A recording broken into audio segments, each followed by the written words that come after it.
Over the past 8 years, I've interviewed over 150 different guests in the world of writing and self-publishing. In that time, I've built some incredible connections while sharing deep insights in the business I love. I ask them the same question. What is one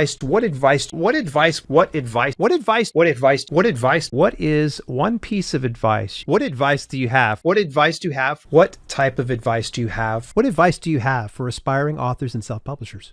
The advice wildly varies from one guest to the next since I leave the question open for interpretation. Words of wisdom come from reps at major self-publishing companies, influencers on YouTube, TikTok, or Instagram, and even newly established indie authors. Pull up a seat, get your notepad ready, and learn from some of the best guests I've interviewed. Let's get into it now with the question, what advice do you have for aspiring authors and self-publishers? That small goals and small progress every day adds up in a massive way. So one of the things that I always ask myself at the beginning of every day is, what does the picture of good look like today? And it could be something small. I mean, it could be writing 2,000 words or 500 words or answering an important email or fixing something on my website, whatever that is. If you can net just one small victory every day, no matter how small it is, you'd be shocked at where you end up in a decade. What a lot of people forget to do, or they don't do, or they underestimate, is the power of the small victory every day. And a lot of people just throw up their hands and say, well, if I can only do one little thing every day, I'm not going to do anything.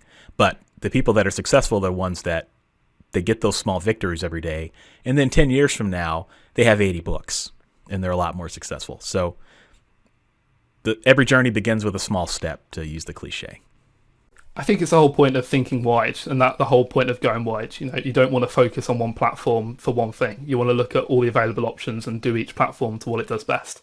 So I think it's very much, just have an open mind and kind of use everyone to their advantages. The advice is to keep going and to keep writing and to keep putting your work out there, because when I look back at where I was in 2006, I didn't have any clue where I would turn up now.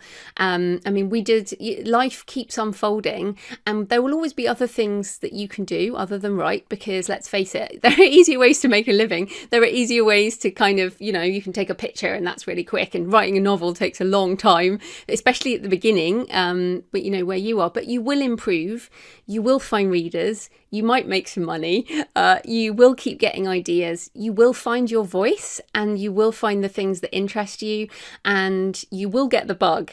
I never thought I would even write fiction, and now I have so many ideas in my idea queue, it is ridiculous. So yeah, I would just say to people starting out, keep going, keep writing, do a little bit, keep going. I would say for aspiring authors and self-publishers, really make sure that you are reading critically within the genre or the subgenre that you want to publish in. I think a lot of writers think, I want to do something different, I want to stand out, and that's a fantastic thing to have from an aspirational perspective. But books that sell do sell for a reason, and finding out what those reasons are and then making really informed decisions about, okay, well, if the characters don't meet on page 1, if this is a story that is a romance, and they meet at page 50 in my book, is that too much of a departure? Or really, do I feel so strongly that I'm going to stand behind my creative decisions? I think sometimes authors don't realize that the best tools are already out there. They're free. Read those books. Study your favorite authors, and then step 2, if you need prose and other resources, there's all of that out there. But pick up a book and see why you love it, think about it, and apply those tools to yourself. One of the hardest things I've ever done in my life with Benji, co-author, is write a book. But one of the most things I'm most proud of in my life is writing a book, and it transformed me. There's maybe the public benefits, and there's certainly those are the accolades. But what I would encourage aspiring writers is to be less worried about the destination and more excited about the journey, and understanding that, okay, hopefully it leads to massive sales. And of course, it could also lead to a lot of, if your education or, business, entrepreneurship, maybe it's to build your business. It's a business card. It's all these different things. But I just encourage, finish your book, get your book done, get it out there, because you'll be a whole different human being by going through this process. And as you know, a lot of books get sidelined. A lot of books don't make it to the finish line. A lot of books get started but don't actually end up getting finished. So maybe someone's listening. I'm certain probably someone's listening to this right now, and it's halfway done, or it's done but it's not edited, or it's not quite perfect yet, and you're exhausted. The framework doesn't quite work. It doesn't feel like it flows properly, but you are just exhausted, and you've given up because it's maybe a little confusing. You're in the messy middle. The middle is so messy and so painful and so heavy. You're in the messy middle. I want to encourage not everybody who's thinking about writing a book, you got to do it because it'll change you. Anyone who's stuck in the middle, persevere, because getting this thing to market, getting this thing out, getting this thing listed, getting this thing posted, that's when you get all the opportunity, but also you just finishing it is going to be a profound experience in your life that will change you as a person. One piece of advice, subscribe to everything that you're doing, Dale. You have great videos, you have great training. I like some of the sort of case studies that you do with different people and watching how you're helping out some authors and, showcasing different services and things like on Fiverr and all these things that you do. So that's one thing. And then I would say, I'm going to imagine people are going to think I'm biased, and I guess I am as a coach myself. And I'd also say I got coaching. Even when I started out and I was broke, I remember I took a couple years to invest in a training program. It took me like 2 years to make payments before I could go through it. I volunteered at seminars to be able to learn more about marketing and stuff like that.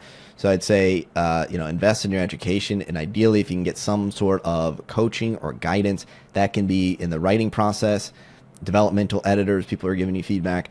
I do copywriting, and I'm a pretty good copywriter. I'm on a coaching call today showcasing some of my bullet points, and they're just getting ripped to shreds by master copywriter. I'm like, okay, so you keep getting, it's like whatever level you're at, there's always that next level of improvement.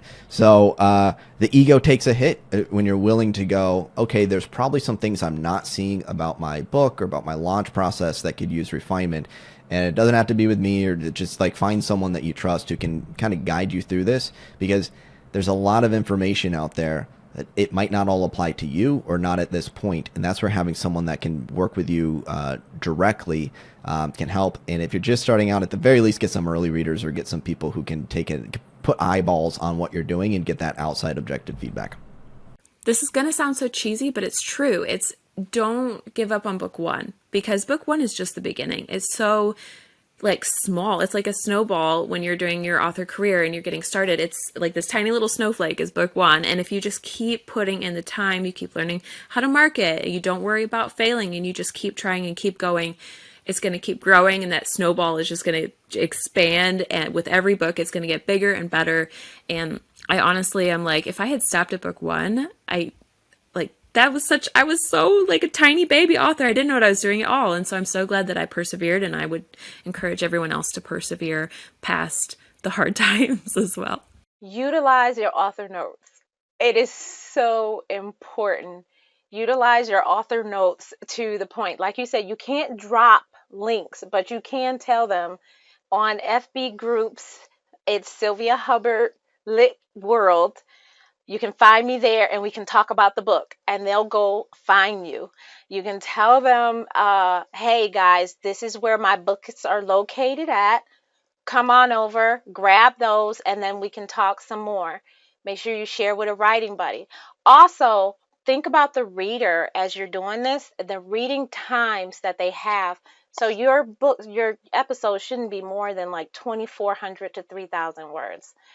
You don't want eye fatigue, because then you'll lose out on more tokens. You want them to go to the next episode without being tired. You want them to alert for the next one. Don't try to do cliffhangers every time. Try to give them time to settle down, then come back in, and then punch them with something else.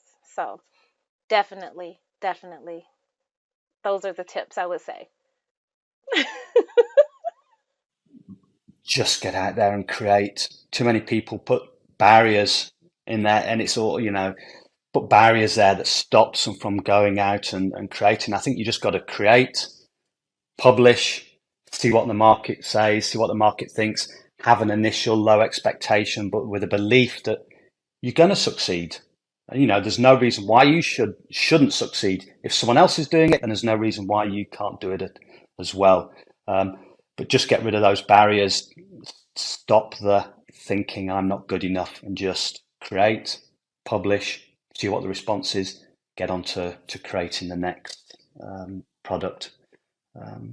Yeah, that's my advice. And I think that's the same whether it's books, YouTube, whatever online. It's just that creation. I still fall for it now. You know, I've got this website I'm trying to create, and you know, it's taken me an age because this is not good enough, that's not good enough, what if? Whereas you just got to do it, publish, and then get feedback, and then, you know, improve on what you've done. Be you.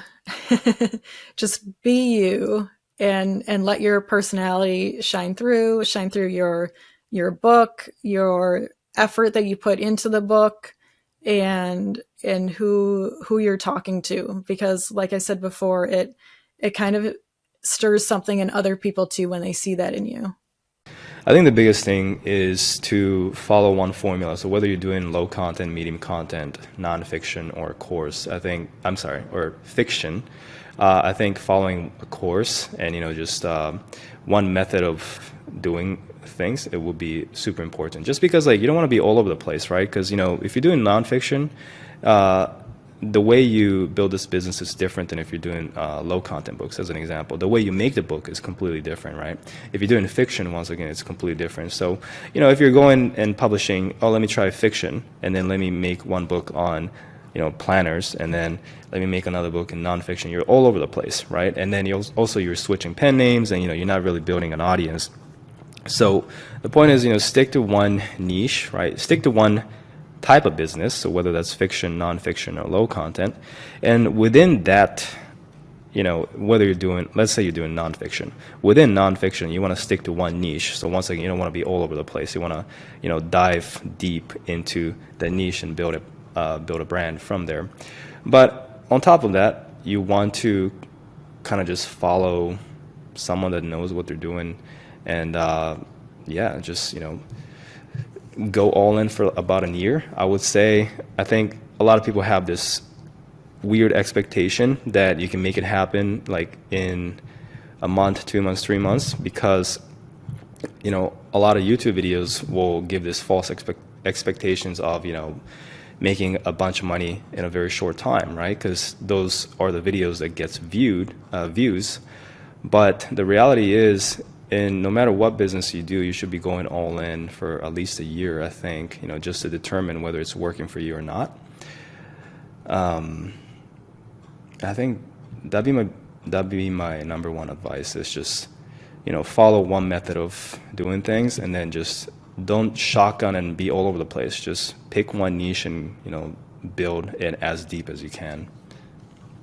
Just don't give up. Don't give up.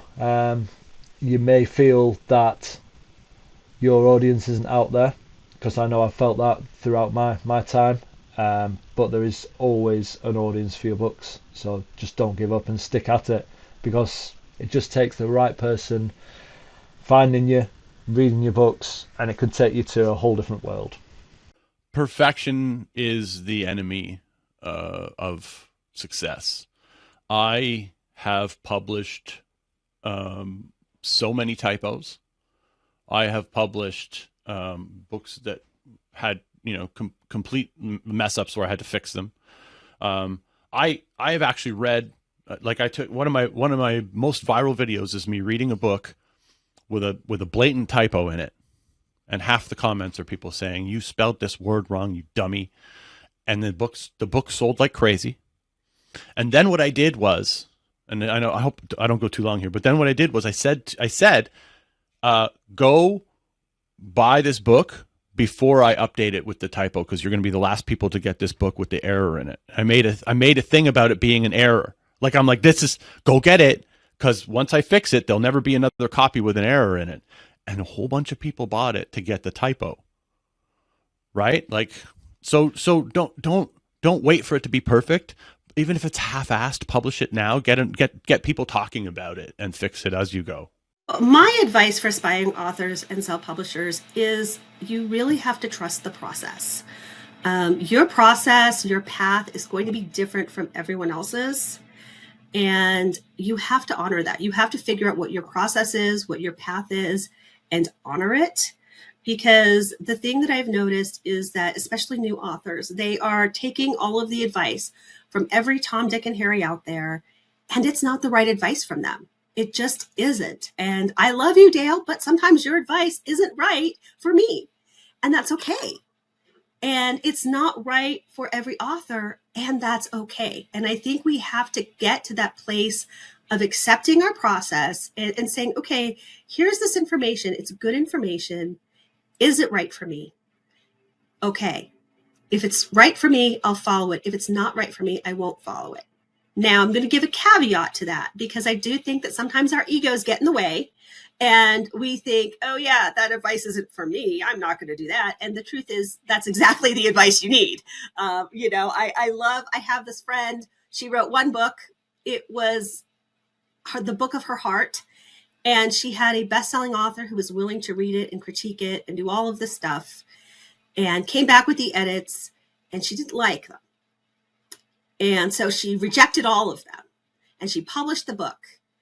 And so she had her big thing and I read the book and I'm like, I know exactly, because she was telling me and complaining about all of the edits this author had told her to make. And I was reading the book and I was like, yeah, you should have done that. and so her book only sold 100 copies. And she was like, see, the publishing thing never works. Because of course, 100 copies were her friends and family. And she's like, publishing doesn't work. And I was like, no, publishing does work. It just didn't work for you because you weren't willing to listen. And so it's really this fine-edged sword of really like not only saying, is this right for me? But then also saying, is my rejection of this advice my ego or really something in me that says this isn't right for me? And so it really is about knowing yourself and accepting your process and being willing to allow that to change and to shape you. So it's like I said, it's kind of a double-edged sword, but I think you have to have that both because a reality of the publishing world. And I think that if you've got a book and it didn't work, maybe you do need to look at the advice that you didn't take and say, okay, maybe I shouldn't have taken that advice. Like maybe I thought it wasn't for me, but maybe it is. I would say that if you want this, be resilient and learn how to adapt to a changing market. It's pretty much the only reason why I am still here. I was resilient. I refused to give up on my dream. I was not going to stop until I quit my job, and now there's no stopping. And, every 2 to 3 years, I feel like there's this shift in self-publishing.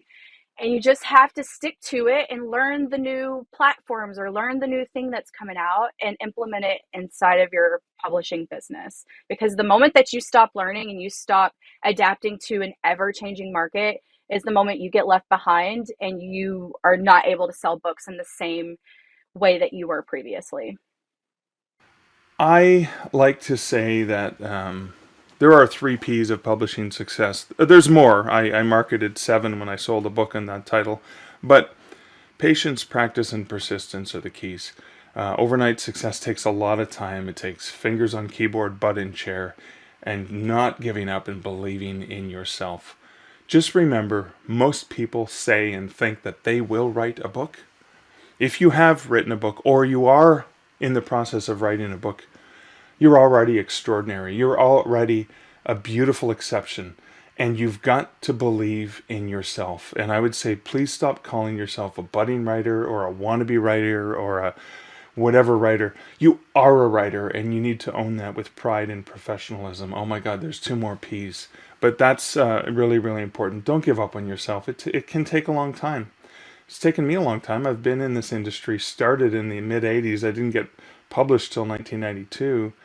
And then I discovered a lot of great opportunities along the way because I just would not give up and I was very, very persistent. And I think writers need to remember those things. Just with anything that you want to do, you have to just do it. And you have to be prepared to really suck at the beginning and to just work through it. Because your first book is going to suck. And that can be really tough to hear. It doesn't matter if this is like a novel, a nonfiction, a low content book. Like Beethoven didn't just sit down at the piano and belt out like one of his famous concertos, right? Like that doesn't happen for anyone in any field. We all have to go through this period of this sucks. So, and I think that's when, a lot of people, they just get frustrated and they find it so difficult to kind of get through that stage. They think like, this isn't working. I'm not good enough. I'm never going to be good enough. And it's amazing to me how many people just throw in the towel at that point. And it's like, wow, think back to when you were 1 year old learning to walk, how many times you fell over. Like what 1 year old is like, oh, I guess I can't walk, like nobody does that. But we think as adults that if we're not good at something immediately, it's a lost cause, and it's not. So I think that's my biggest piece of advice, is just like, if you can just accept those failures and that feeling like you suck it's just part of the process. You're going to get past it, but you can't quit to get past it. You have to just muddle through it like we all do. All of us, we're all just muddling through everything, right? And the ones that get success in any space are the ones that just accept it as part of the process, and we just keep muddling through until we get somewhere. Decide whether you want to take this seriously or whether you want this to be a hobby. I think that's the first thing to decide. I'm going to go with those who want to take it seriously, because that's really who we're in existence for. Although we have lots of members who just publish one book, the heart of ALLi is the indie author who wants to make a business out of it. And that's the thing I'd like to say most of all. I think people talk about a writing career, but what is most important to realize when you decide that you're going to take self-publishing seriously, that you don't have a career, you have a business. And business is different. Now, it's a creative business, so it's not just profit driven, it's passion and profit in equal parts, and you've got to learn how to balance those. But you are in business. You don't have a career. You don't need a university, place, or somebody to give you a job, or somebody to give you a validation of any kind. You don't need it. You must do that for yourself. That's what a business person does. Some people call us entrepreneurs. Some of us are entrepreneurial. Some of us are just small business people, and there is a difference. And you can succeed very well as a self-publisher with a small business mentality. But you must realize that you are in business. That doesn't mean you leave your creativity at the door. These days, creative business can be hugely creative, and you should bring your creativity to your marketing and your promotion and every aspect of your publishing. Creative business can be, superbly interesting. It's not a profit driven. It's not business as usual. It's not, very often authors recoil from the word. But it's quite different to be in business as an author, but you are in business. You don't have a career. The biggest thing that I can help you with that most people never talk about is what you're doing is a startup business. Hate to break it to you. And there's most startups fail. For a startup to get through 5 years is a 50-50 shot, a flip of a coin. Most fail. There's a 20% failure rate in the first year. So what could we do to fix that? Well, the number one reason for businesses failing is they run out of cash. So what if we fix that problem? What if you went and budgeted the money you need to do multiple launches, right? Accept the fact, especially today. A few years ago, the time that we've been around here, you could launch book 1 to pay for book 2. Like those days used to happen. In a lot of genres, if you don't have 3 to 5 books out in that series, people aren't going to even look at the series, right? Because part of the product promise is I deliver on a regular basis. Then you can point at like multiple genres where people come in, they write a book, maybe put up a pre-order, and then they flake off and go write something else. And readers get really upset with that. But it's been done and done and done. So like now us coming in, the new aspiring author, it's like, sorry, you're going to be judged by the same metric as everybody else. So you have to do that. So if you do go and do that, and I've got a tool on my website that's free that you can program in. It's called the Capital Planner to help authors do this. And you'll maybe, when you get done with it, you'll see like, oh, I'm going to have to like spend $4,000 to get through where I want with this epic fantasy. Okay, start saving. And now your writing schedule can adjust to that. Maybe it's going to take 2 years to write the book or to save the money. And you were planning on writing those 2 books this year. Well, you got more time than you know. Because if you don't have the money and you don't, you'll start making bad launch decisions, and that will hurt long term. So I think that that's probably the big thing that I talk about that most people don't. That really is the single biggest reason why authors get wiped out. What advice do I?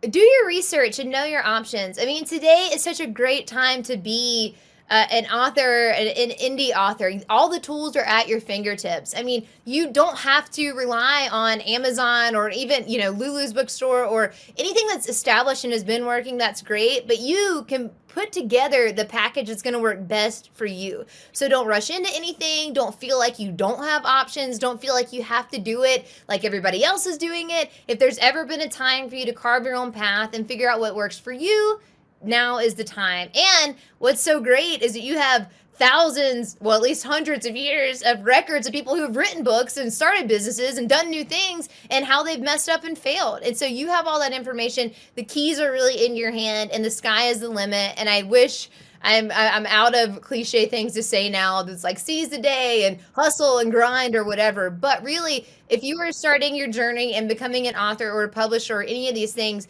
you have infinite resources and you don't have to do it the way it's been done and you don't have to do what people tell you to do. You can do your own thing and be successful at it. So trust yourself and take the time to research the options that are available to you. I would say, I think first and foremost to keep writing and don't be kind of dismayed by I think it can be wonderful to be independently published. There's so much information out there, but it can be a little bit overwhelming between not knowing where to begin or feeling like perhaps you've missed the window on something. I just don't think that's the case. So I would say really focus on the writing because the more books that you have, the easier it is to market, the easier it is to sort of to build your audience there. And once you have a sort of good collection of books to be writing, then you can focus on the rest of it. And don't be afraid to reach out to us. We're here to help you succeed. So I would definitely say focus on your writing at the beginning. And then when you're ready, come and talk to us. And then we will help you, especially if you're publishing widely. For access to dozens of uncut interviews, visit my podcast channel on YouTube at dalelinks.com/YouTube podcast and check out this next video where I interviewed the CEO of Drafted Digital last year, where he shared why his company provides so many free resources without the expectation of distributing your books. I'll see you there.